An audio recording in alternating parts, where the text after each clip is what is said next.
Good evening, everyone. My name is Sam, and on behalf of Book Soup, I'd like to thank you all for joining us for tonight's event with Richard Thompson Ford in conversation with Ariela Gross to discuss dress codes, how the laws of fashion made history. We'll be hosting more virtual events in the near future, and you can learn about those by signing up for our email newsletter on our website, as well as following us on social media at Book Soup. And you can also follow our Crowdcast page here to get direct notifications, and past events are also available on our YouTube channel.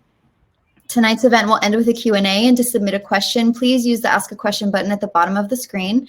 If you see a question on the list you'd like for our speakers to answer, you can click the like button and it'll bump it up in the queue, and we will try to answer as many questions as time will allow. Also, please support Book Soup and our authors tonight by purchasing a signed copy of tonight's featured book, which you can do by clicking the green button right below the viewer screen, and the link will redirect you to our website where you can finish the checkout process. It will not interrupt viewing, so you can do that at any time. And with that said, I will introduce our guests for this evening. Our in-conversation partner tonight is Ariela Gross, who is a professor of law and history at USC Gould School of Law. She has written about law, race, and slavery for the Washington Post and Zocalo Public Square, and is the author of several books, including the award-winning What Blood Won't Tell, A History of Race on Trial in America, and this year with Alejandro de la Fuente, Becoming Free, Becoming Black, Race, Freedom, and Law in Cuba, Virginia, and Louisiana. Thank you for being with us tonight, Ariela. And our featured author tonight is Richard Thompson Ford, who is a professor at Stanford Law School. He has written about law, social and cultural issues, and race relations for the New York Times, the Washington Post, San Francisco Chronicle, and Slate, and has appeared on the Colbert Report, the Rachel Maddow Show. He is the author of the New York Times notable books, The Race Card and Rights Gone Wrong, How Law Corrupts the Struggle for Equality. He lives in San Francisco. And thank you for being with us, Richard. So without further ado, I'm going to turn the camera over to our guest tonight and enjoy. Thanks so much. Great. Well, it's really a pleasure to be here to talk about this amazing, fascinating book, Richard. It takes us through 8 centuries of fashion history, and along with, kind of the entertaining anecdotes about everybody from Joan of Arc to, Barack Obama. We have meditations on liberal individualism and feminism and high heels and thinking about race, thinking about informal and formal dress codes as a kind of law, but also what happens when transgressing them gets you into a real court of law. So really a lot to talk about. But I think I will start by just asking you to take a few minutes to share with us, what the book is about for our guests who haven't had a chance to read it yet, why you wrote it, and also maybe just how you came to this subject as well. I'm sure. And thanks so much for talking to me about this. I'm really excited, and you're the perfect person to have a conversation with about this book. So I wrote the book. There are 2 main motivations. One professional and one personal. The professional one, I teach employment discrimination and various types of civil rights law. And in the course of teaching these classes and studying the law in these areas, I was surprised at how many disputes involved a dress code of some kind or another. They're high school dress codes. As it turns out, they usually target girls, but formally speaking, they apply to both girls and boys. Lots of disputes. Every year there's a dispute about a prom and the dress code around the prom. There are high schools that ban yoga pants. There are high schools that ban shirts that expose the clavicle. That was fascinating. The sexy clavicle. Yeah, that's a real turn on for everyone. I know, the clavicle. So then in the employment arena, even more so, dress codes about makeup, dress codes about hairstyles, dress codes about high heels, dress codes covering the gamut of things that people might wear. And I was always a little frustrated by the way the law dealt with these cases, because they tended to say things like, dress is really kind of trivial. And, it doesn't matter much. I've got a quote in the book from from the judge who became Justice Stevens. It was before he was a Supreme Court justice, saying, well, this is all relatively trivial, and dismissing the plaintiff's claim. And I thought, well, if it's so trivial, why is everyone fighting about it all the time? Right. So I wanted to dig into that and get better answers than I thought I had, or that I thought the most courts and lawyers were giving about why it was important to people. On the personal side, I like fashion and I care about it. Very spiffy dresser. Thank you. It's some our viewers can tell. Thanks. I got whatever fashion sense I have from my father, who was a really great dresser and cared a lot about his self-presentation. And when we would ask him, he'd wear a sport coat. We were in Fresno, California, and it's 110 degrees, and no one wears a sport coat. He put on a sport coat. And we'd ask why, and his reasons for why it was important for him to present himself in a professional and refined manner kind of stuck with me, even though as a kid and a young person, I had all sorts of crazy styles that I got into. But the lesson stuck with me, and so in some sense, he was also the inspiration for this book. Yeah. Well, I wanted actually to ask you a little bit about what you just raised there about some of these civil rights claims. And I do want us to go back further in the history, but since you raised the issue of civil rights claims about dress codes, and lately that's been in the news. I mean, as you say, it's been in the news kind of consistently because things come up so often. But here in California, the Crown Act recently passed, and so there's been more attention to the possibility that actually codes that ban hairstyles, for example, that are like cornrows, dreadlocks, particularly associated with Black women, although dreadlocks could be targeted at men as well. That those could be a form of race discrimination, and I'm curious because it seems like it's an area where your thinking has evolved. And you had earlier written about the idea that was not really properly understood as a civil rights claim, but you talk about that evolution in the book. So can you tell us about that a little? Sure. Well, initially in studying those issues, I had the reaction that I think a lot of lawyers and judges have, which is this isn't all that important. People have to change the way they dress and the way they present themselves for work. There are a lot of terrible things that go on in workplaces that, some of which the law can confront and some of which people just have to tolerate. And this fell into the broad category of things that, people just have to deal with as a condition of employment. And I, as I say in the book, studying the history of dress codes, and particularly the development of hairstyles and the importance they had in civil rights struggles and the Black is Beautiful movement, and in particular the binds that women are in, and binds that are even tighter and more difficult for Black women, made me change my mind about that. I now think that this is it's a statement. It's not just a statement of racial pride, but in particular, it's developed such a significance and in terms of dignity and self-presentation and the importance of that I do think that dress codes that ban these kind of hairstyles are an insult and shouldn't be allowed.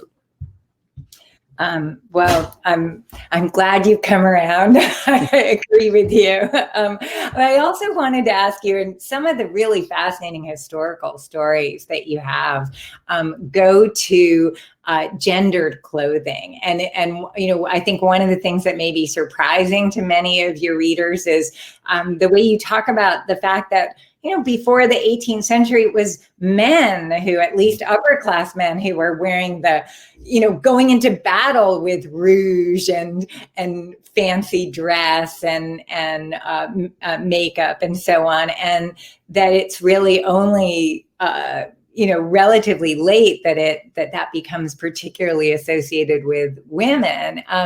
And so I wonder if you could talk a little bit about gendered clothing and how that has changed over time, and particularly just this idea of, you know, what's sexy or not sexy, you know, because I know some of us associate being a feminist with, you know, like more you know, just kind of not having gender dressing, like just dressing down and sensibly, and you know, or at least among slovenly academics, right? That's one of the trends. But you kind of call that into question. Yes, well, I'm a fan of interesting and kind of assertive fashions, and I think they play a really important role and have historically, and also a political role. And I worry that people who tend to think, well, this is just trivial and not worth our attention, are missing something very important. Now, you mentioned the fact that these opulent and kind of extravagant styles were for a long time men's fashion, and that's very true. And what's striking is that this was an opulent style with jewels and brocade and feathers and all the rest of it. This was the uniform of power and of prestige until sometime in the mid to late 1700s. This development happened in different countries at different times, but as absolute monarchies and the kind of social order that went along with that strong centralized royal power started to decline or were challenged, then new types of dress codes took their place. And so there's a moment that the English psychologist John Carl Flugel describes as the Great Masculine Renunciation. And the Great Masculine Renunciation was when men started to get rid of all of the jewels and the brocade and the makeup and everything else, high heels, also male fashion, and go for streamlined, sober, toned down clothing. And then that became the uniform of power, the business suit.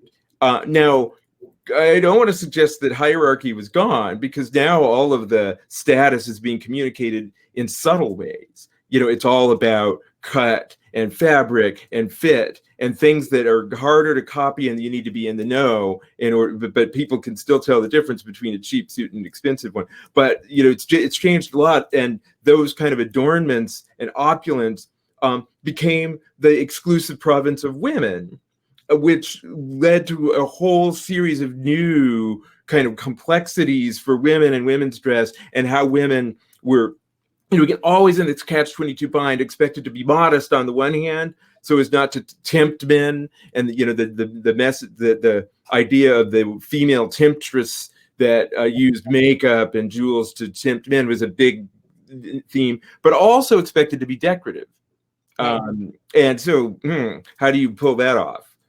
And one of the things you really, I think, bring out is how that kind of, you're navigating this line of being, sexy but not too sexy, or modest but not too modest, but also the way often what's considered exciting and transgressive is cross-class or crossing some kind of lines in some way. And,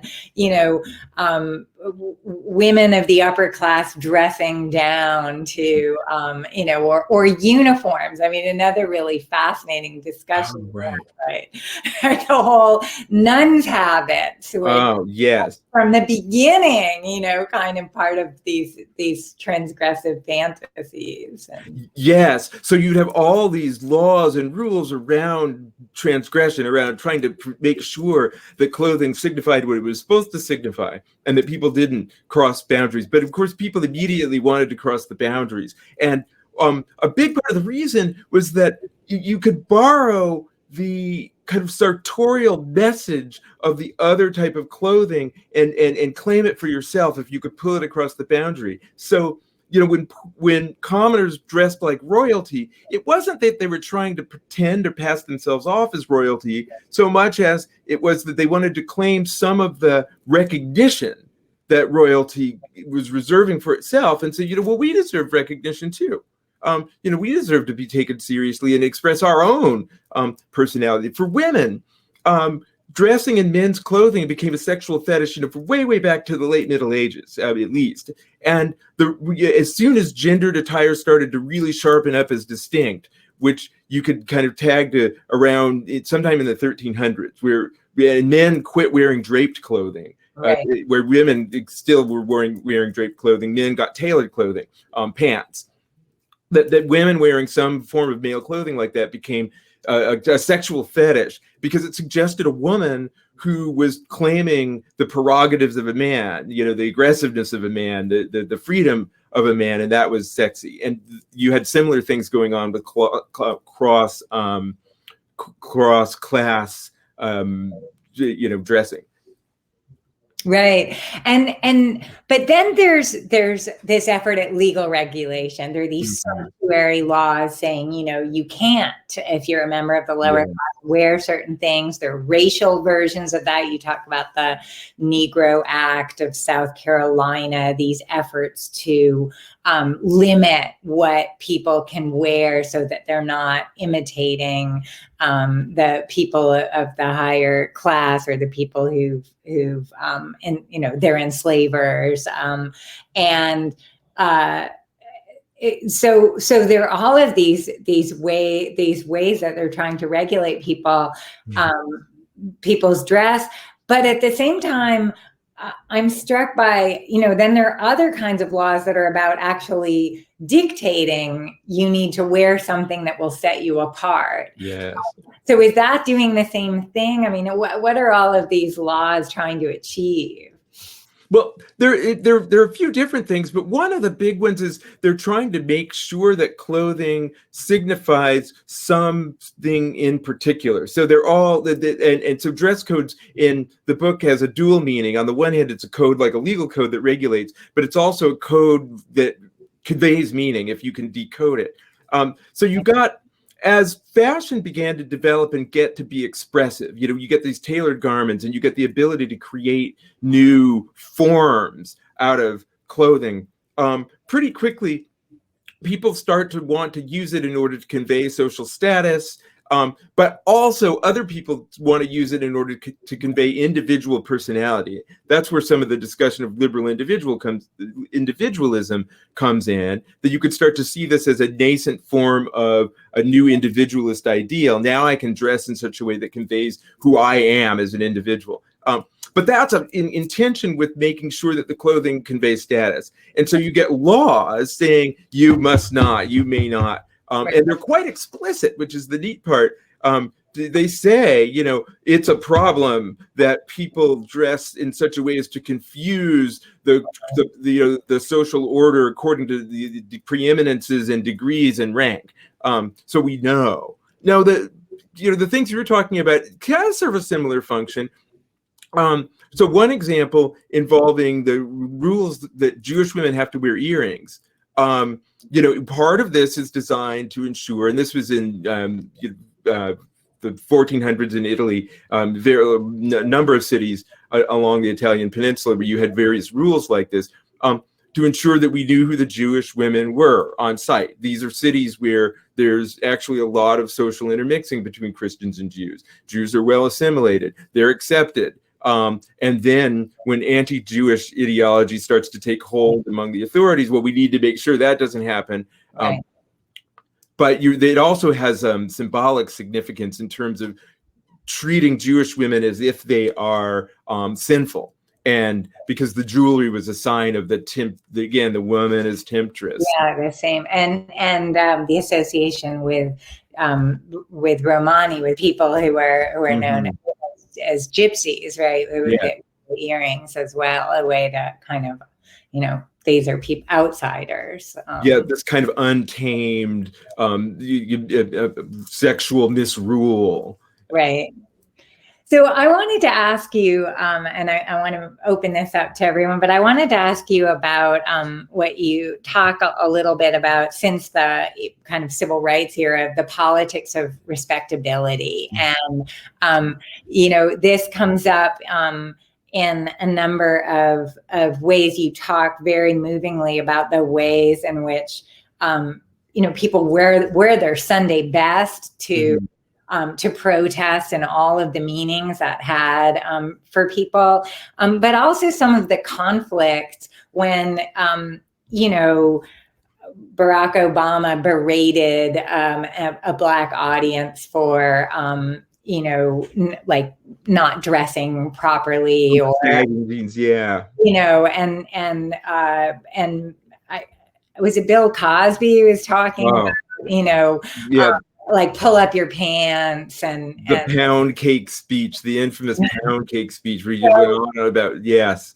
So talk about that a little bit. I mean, why do these debates take on so much significance, and kind of how do you think about something like the hoodie, or or sagging pants, or things that have taken on such become such a sort of battleground in that political sense as well as cultural? Yes. So there's such a long history there with respect to the importance of dress for African Americans and in African American social justice struggles.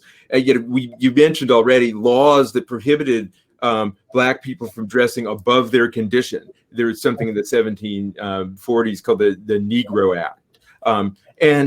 So you have that history where the Black person dressed well is a challenge to white supremacy. And so when you see the civil rights marchers marching in their Sunday best, it's not just trying to, kind of ingratiate themselves with the white mainstream, or instead it's also a challenge. It's a demand for dignified treatment. It's very important, that symbolism. Now, then you have a new generation that asks some questions about that, because built into that, yes, there is also an embrace of a particular kind of bourgeois norm of dress. And I don't think that's not a matter of currying favor with whites. It's also deeply internalized on the part of a lot of the people involved in the civil rights movement. They thought this is appropriate dress. The new generation says we want to relate to the people that we're trying to organize. So SNCC starts wearing work clothes, overalls, and things like that. And there's some pictures of that in the book, and the juxtaposition is pretty striking. And then you get the Black is Beautiful movement, the Black Panthers. The Black Panthers had a minister of culture, and spent a lot of time. They understood very well that the norms of the aesthetic norms of beauty were a problem for racial justice, and you needed to overcome that. That's kind of one of the things that led me around on the Crown Act that we were talking about, or on the, they were really understood that was an important thing. So you get into the present moment, and that these same kind of struggles are still happening, where there really are two very valid positions on either side of these questions. Dignified dress is an important part of confronting a often racist power structure, and it's not just trying to suck up to the white man. And so when people describe it as respectability politics, in that sense, I think that's a mistake. At the same time, there's another powerful and important sense of self-assertion that involves not doing that, right, and adopting attire that seems more appropriate to one's own condition. And I talk about the zoot suit. There's a whole movement there that's also really important. And so, I see both sides of that conflict. Yeah, absolutely. So I want to make sure we have time for the audience to ask some questions. So I'm going to encourage you. You all know. I think Sam mentioned ask a question at the bottom, and you can put it in there. But I'm going to start with the first question here and ask you, do you think it's appropriate to discuss Kamala Harris's attire in the same way we might discuss the First Ladies? Do we expect Harris to be fashionable just because she's a woman? Should we expect Doug to start turning looks as second gentleman? And I'm actually going to throw in there, I thought some very interesting discussions of Doug Emhoff's daughter, so Kamala Harris's stepdaughter, signed a modeling contract right after the inauguration, and there Right. right discussion of, so there were a couple of things that came up in the discussion. One, it was like, wasn't it great that she was like a Jewish girl who didn't straighten her curly hair? But I also saw some critics, fashion critics, saying, big deal. She still fits the basic model. She's thin and white, and she's not really busting any great. But it's interesting. The fashion, it had political overtones about all of these figures. So what do you think about the debates about Kamala Harris's fashion? It's so interesting, and the Vogue cover as well, where she's in one cover in kind of casual dress and the Chuck Taylor shoes, and then the other one in the suit. I think what's striking is that women do always have to walk this tightrope. They're expected to be decorative, but too decorative, it won't be taken seriously. And the uniform of power remains a uniform that was developed for men and has a masculine overtone. And so it's tricky. I mean, Hillary Clinton got all sorts of crap about her pantsuits. And so, we're seeing some similar things going on with Kamala Harris. She's navigating that quite well, I think. But, you're gonna imagine you will see a lot of scrutiny of what she wears, and more because she's a woman. There's no doubt that that'll happen, and that tightrope is a tough one to walk, especially wearing high heels. It's interesting that the Vogue cover also tried the one that everyone was mad about, where she's wearing the Chuck Taylors. There's a sense in which it's conveying her authentic personality, right? I mean, that's what they were trying to do with that cover. And there's people like that. There's a strong ethos in our society that you ought to be real and, not put on airs and not do some artificial thing. And so I could see where Vogue was trying to do, but at the same time, that was very close to an official portrait. And in an official portrait, the attire of power matters. So I also understand why people were upset about it. I love the kids, and the thing about their names are Cole and Ella, and it turns out my kids' names are Cole and Ella. So you get really interested in Kamala Harris's stepkids. But that's so interesting. I mean, I remember. So the questioner compared the scrutiny of Kamala Harris to the scrutiny of a first lady, and of course, Hillary Clinton got scrutiny, but maybe even more so Michelle Obama, for wearing her arms, right, for wearing sleeveless dresses. That was a huge thing, that she wore sleeveless dresses. It seems so biceps. Right. And she had the toned arms and looked great. Right. And so why shouldn't she wear a sleeveless dress?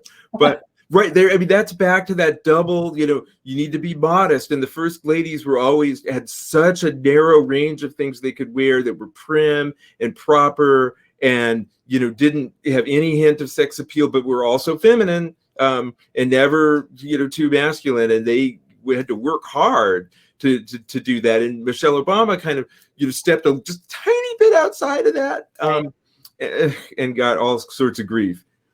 Yeah, absolutely. So I'm not seeing a new question. I'm gonna encourage our audience to jump in. But it looks like somebody just jumped in there. So what have we lost, if anything, in this year of dressing in what I call soft clothes, athletic pants, and more? And I'm going to also invite you to talk about shoes a little, because the one thing I hear the most is that people have just stopped wearing shoes. Right. And women in particular put away their high heels and are saying they're never going to bring them back. Well, there are a few of us who are like, I can't wait to bring them back. Right. I bet there are just as many who can't wait to bring them back, because there's such a Zoom and shoes. For Zoom, we've lost so much. But one thing that's developed, it's kind of interesting, is first no one knows what to wear because you're at home. It seems silly to put on a suit or your normal professional clothing when everyone knows you're at home just on Zoom. People had the Zoom shirt that they would put on the back of their chair and then they could stick it on real quick before they got on camera. But pretty quickly you got this kind of luxury athleisure thing going, and where you would it's not a normal hoodie or it's not a normal sweatshirt. It's got a little element that makes it seem a little more tailored and a little more professional and a little more high end. And so people were wearing that. Maybe we'll keep that at post Zoom. I don't know, but that's plausible.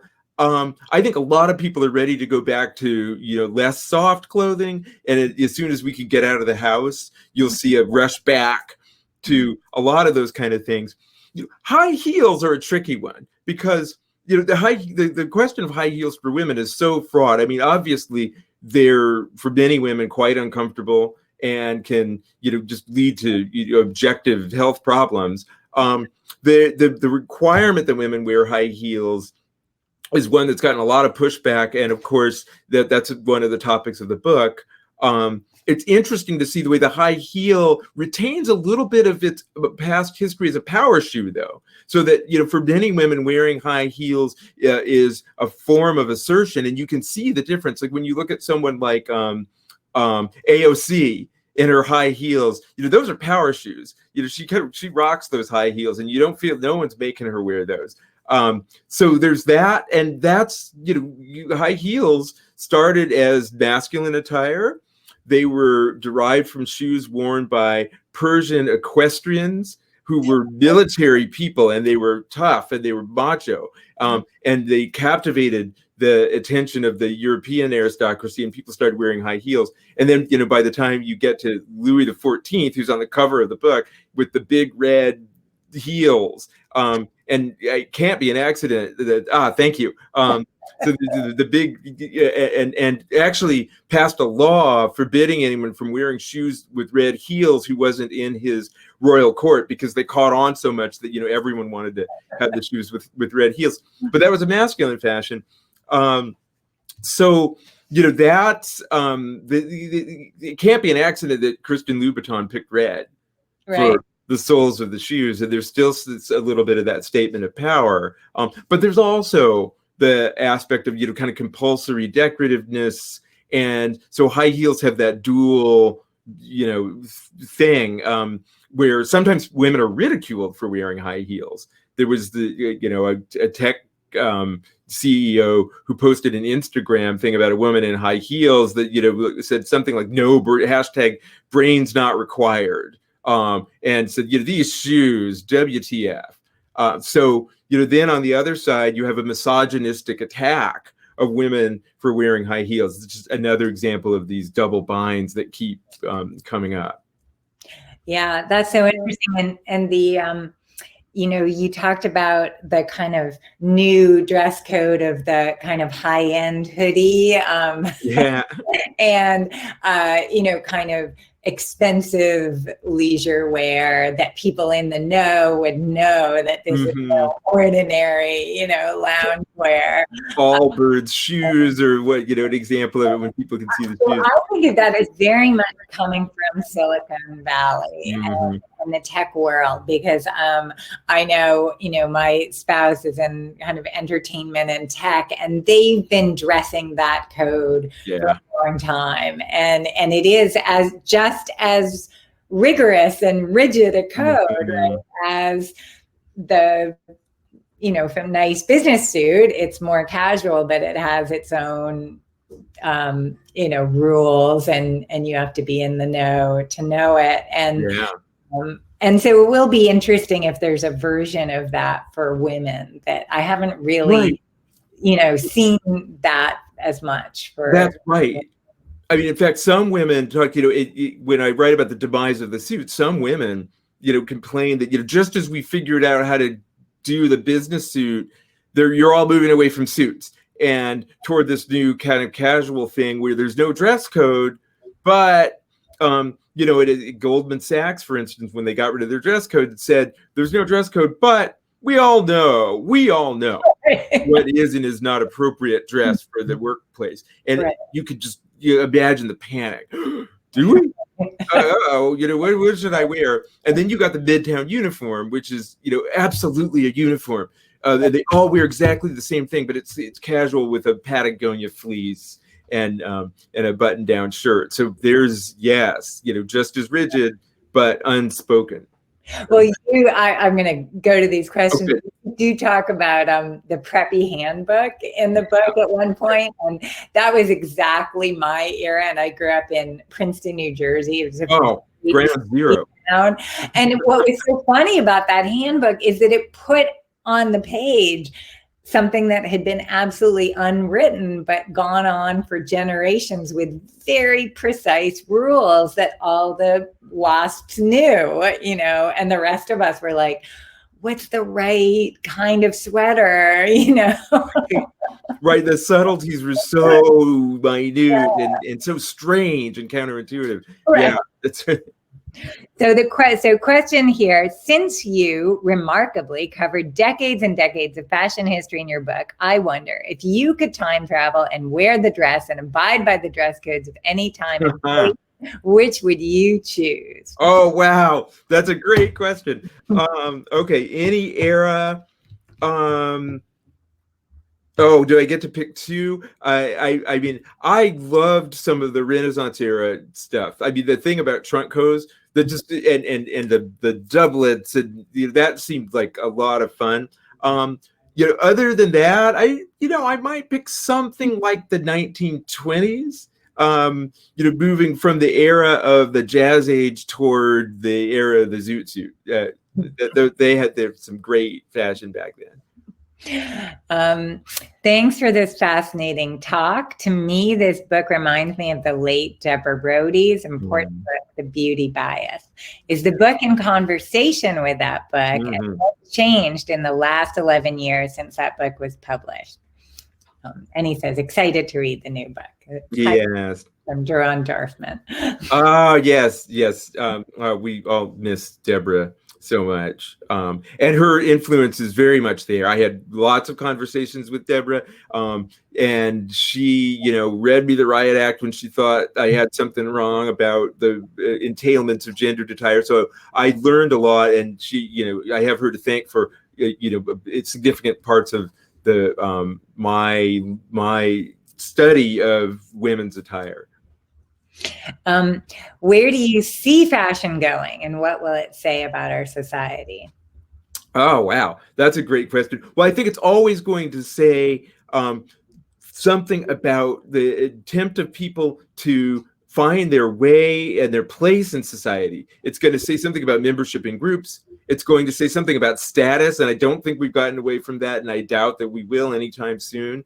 And it'll say something about individual personality, and that's the fun part. So, I'd hate for people to think, it's all about oppression and it's all about, social hierarchy and people trying to one-up each other, because such a big part of the engine of the development of fashion over this entire historical period that I've described, from the late Middle Ages to the present, has been about people asserting their own unique individuality in the face of all of these social hierarchies, and that's not going to go away either. And that's the very hopeful part about it. But where we go next, I think we're going to still have the casual trend for sure. But I bet we're going to have, a resurgence of a bit more formality and a bit more care as well, particularly when people get off Zoom and have a chance to be in their bodies again in public.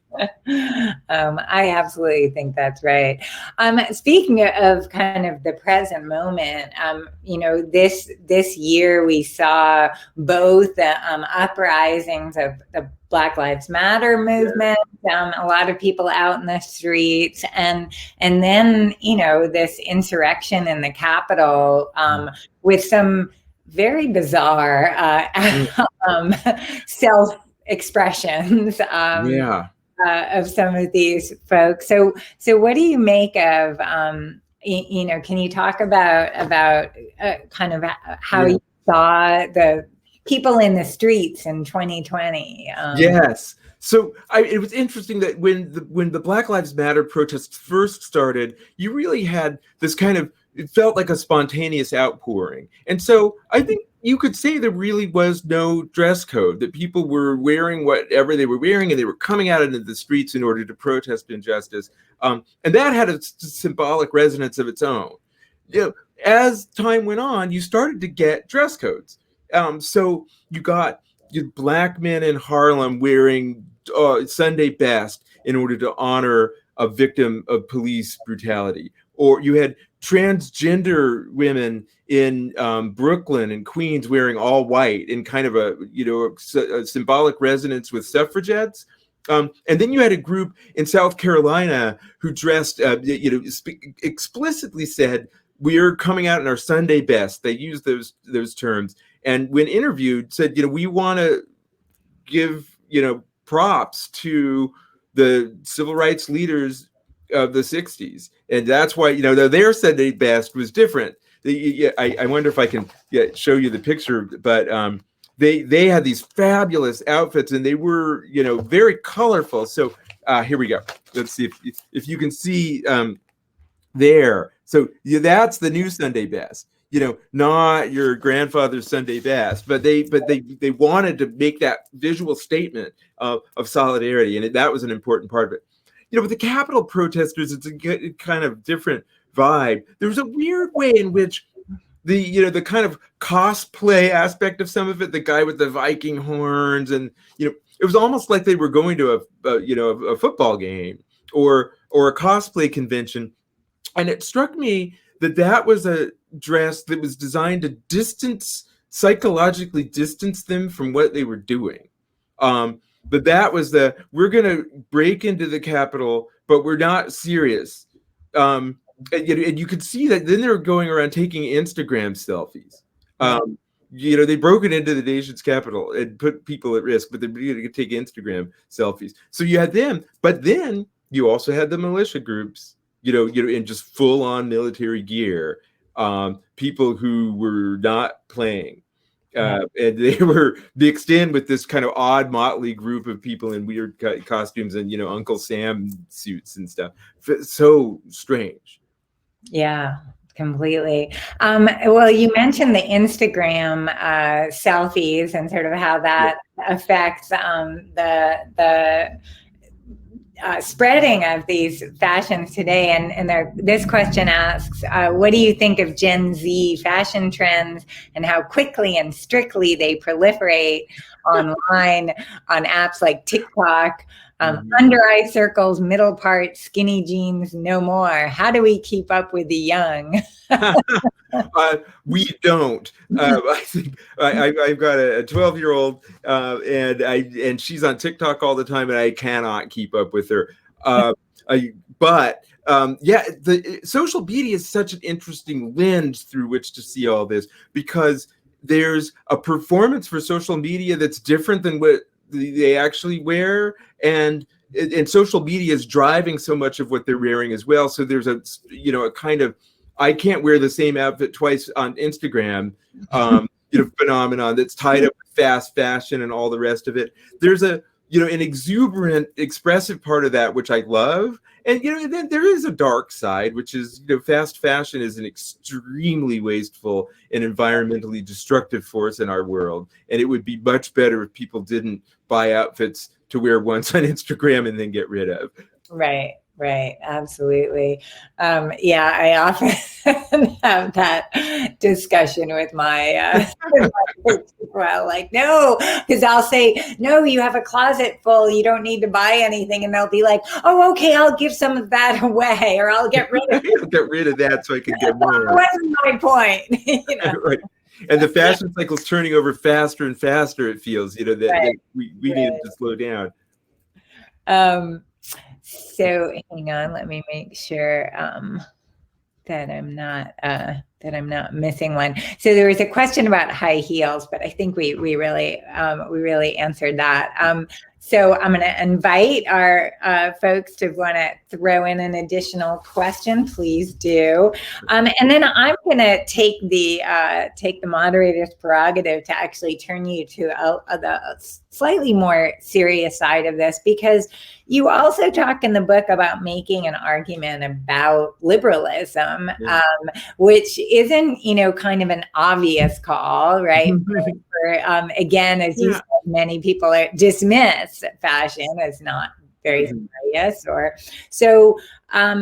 and also, frankly, because among the academics we hang out with, liberalism's come under a lot of fire lately. Yes.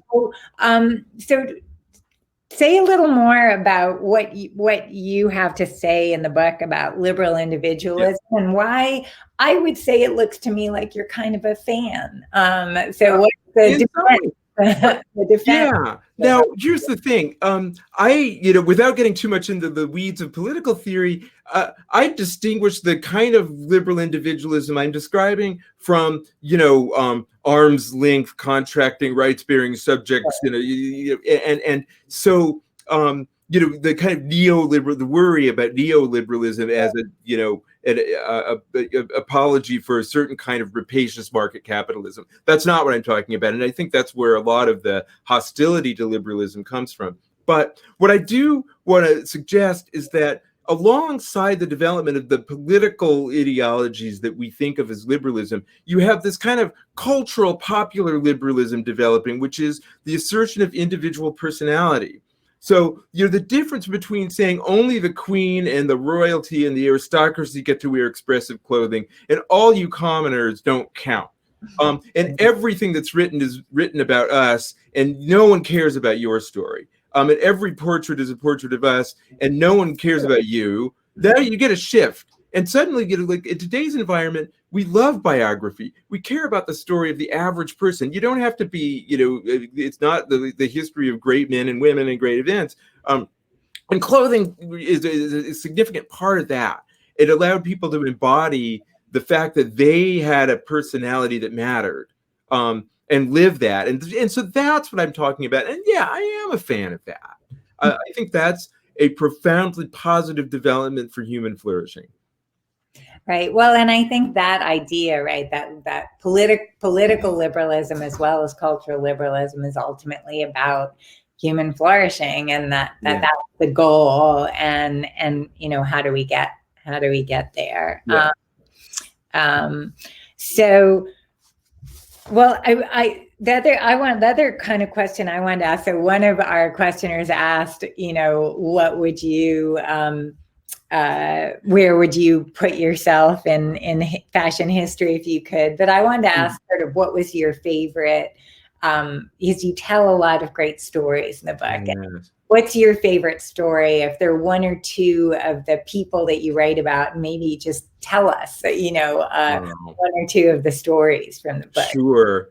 Well, one of my favorites for sure was Anne Moody, who sat in at the lunch counters in the 1960s, and her story of getting dressed. So it was they dressed up and having her hair pressed, and so this was part of the story that we talked about with Black women's hairstyles. So that got her hair pressed and put on her pumps, and then they went to the lunch counter, and of course you can imagine what happened next. They were attacked by a racist mob who threw ketchup and pies and things like that at them. And they were rescued and got out. And she said, right immediately afterwards, I went to the hair salon. And I kind of gasped the first time I read that and thought, wow, in a way, she's fierce. Like she just escaped a racist mob with her life, but she's like, I'm still going to look good. But of course, there was so much more to it than that. And the statement about the importance of self-presentation as a matter of dignity, that's something that that stayed with me and kind of informed everything else that I thought later about the importance of those issues for African Americans and Black women in particular. So I loved her story. That was remarkable. Yeah, that stuck with me as well. Yeah, I guess if I could pick another one, there was the story of the Chevalier d'Eon. And the Chevalier d'Eon was in the French Secret Service in the mid and late 1700s. And the story was that at some point he had to dress in women's clothing in order to conduct some spy mission in Russia. But when he comes back and winds up being stationed in London, people start speculating that maybe the Chevalier d'Eon's actually a woman. And it becomes a giant, thing. I mean, bookies, London bookies are placing odds on whether or not he's a woman, and people in France are talking about it. And eventually, the Chevalier d'Eon winds up adopting women's clothing. Now, what we don't know is why. And so the historians are debating about why. It could be that Chevalier d'Eon was a transgender woman. That's one reading, but there are other readings as well. And so you have, and in the end, people actually weren't sure whether the Chevalier was a woman passing as a man or a man who decided to adopt women's clothing. Very complicated. But what was fascinating was that the wearing women's dress was part of the process of turning the Chevalier d'Eon into a feminist, into someone who admired women and believed that women had moral insight that was lacking in men. And he described it as the transition from a bad boy to a good woman. So that was something about the power of attire, but also about the power of those experiences to transform people's attitudes in a way that seemed, altogether positive. Yeah. I mean, that's, I think, another aspect of recent history where I think attitudes have been changing quickly, right? Of consciousness raising about transgender identity and gender fluidity or different forms of gender expression that I think weren't kind of on the map of public discussion or any kind of real understanding until relatively recently, among a broad part of the population. I feel like that's something that we only start talking about publicly relatively recently. That's right.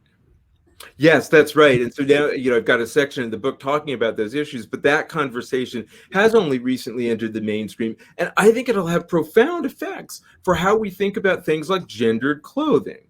That, what we've seen is an evolution from a set of gender dress codes that were based on, I think, really on the family unit and reproductive role. And that was so important as a matter of, the dynasty in earlier parts of history. And now we have a society in which those things are, disrupted, not as important. And so that kind of focus has changed. Technology has changed it. Gender roles have changed. And we're recognizing a lot of different ways. Now, people who identified with the attire of, a sex that wasn't their assigned sex, they've been in history forever. There's all these stories that you can tell about that. But now a recognition of the dignity of that group of people is, relatively recent. And I think it'll have huge effects. Yeah. So you also, I'm reading the question that just came in. You also do a terrific job of relaying how these stories made their way to court. Is there a case you would have loved to argue, and would you have differed in tactics from the lawyer of record? Oh, wow. That's a great one too. There are probably a few, Rogers versus American Airlines, which was the case involving the Black women wearing braids, where she argued that it was a form of race discrimination and part of Black culture. And she lost that case. Now, I don't know if anyone could have won that case in the 1970s. This was, or it was really 1980, I think, when the case won, I think. Basically decided. But the dispute was in the 70s. So we were in a very different time. Oh dear, my lights have just gone off. That's on a timer. But yeah, that's really eerie. But but I would like to say that we need to look more carefully at the propriety of dress codes and the way they can be a source of humiliation, and that is an important, race and sex are important elements of that, but we could look beyond that. I think we could do a better job thinking about the aesthetics of beauty generally, and that we could do a better job thinking about what counts as acceptable or respectable dress, generally speaking. And I'd love to see a society move in that direction. So I don't know if that means I would have argued that case differently, but I think we've got we have the capacity perhaps today to reevaluate those things. It doesn't mean we get rid of all dress codes, but it would mean we'd think about we could think about dress codes in a much more humane and I think more sophisticated way. Right. It's interesting, here in some of the debate, you mentioned that some of the disputes around dress codes are often arise out of schools, high schools, and middle schools in particular, where often they're targeted at girls. Yeah. Revealing too much. But they also play this role, like here in fancy Los Angeles, often dress codes are a way of trying to minimize or erase class differences, right? Yes. Mm-hmm. If everyone just has to wear a uniform, actually uniforms in particular are a way to do that, just take away the possibility or try to take away the possibility of one-upping your classmates with fancy, expensive clothes. Yeah. But also, reinstantiate often. You mentioned the rule about like the shorts don't go or skirt doesn't go above your fingertips, and all of these rules that seem to be about policing girls' sexuality and so right. And that's the part that's really objectionable. And I actually talked to some girls in high school as part of a panel I spoke on a few years back, and you just hear these terrible stories where these poor girls are, they're going through puberty. They're already, struggling with all of the issues that come along with that. And then they have some teacher that says, honey, some girls could wear that, but not you. And imposing the dress code, or, like, well, I just wore this last year. It was fine. What's wrong this year? And having to have those kind of, humiliating conversations. But to be sure, dress codes that are designed to level out status hierarchy, or even to communicate, kind of a common sense of purpose, right, seem appropriate. And in a way, at its best, a dress code is just a way for a group to use the expressive power of attire in the same way that individuals want to do it. And I wouldn't want to say that groups shouldn't be able to ever do that. Right. Wow. Well, thank you so much. I don't know if there's an official, way that we're supposed to close this, but I really just want to say on behalf of all of us, what a great book this is, and everyone I think can get a signed copy by clicking on the green button. Yes. So support your local bookstore. Thank you so much, Ariela. This was really fun. I knew it would be. There were terrific questions and lots of fun. Thanks to everyone for coming to us, and thank you, Book Soup, for hosting this. My favorite LA bookstore. I can't wait to visit when I'm back in Southern California. Thank you both so much. You took the words right out of my mouth. Everyone had such great questions. This was such a wonderful conversation. Thank you both so much for joining the Book Soup virtual stage, as I've been calling it. And thank you, the audience, for being with us tonight and taking time out of your weekdays. So if you have a weekday right now. And yes, everyone have a wonderful night. Take care. Okay. And yes, get your signed copy. Signed copies only at Book Soup as far as I know. So make sure you get those here. Thank you. Thank you. Bye.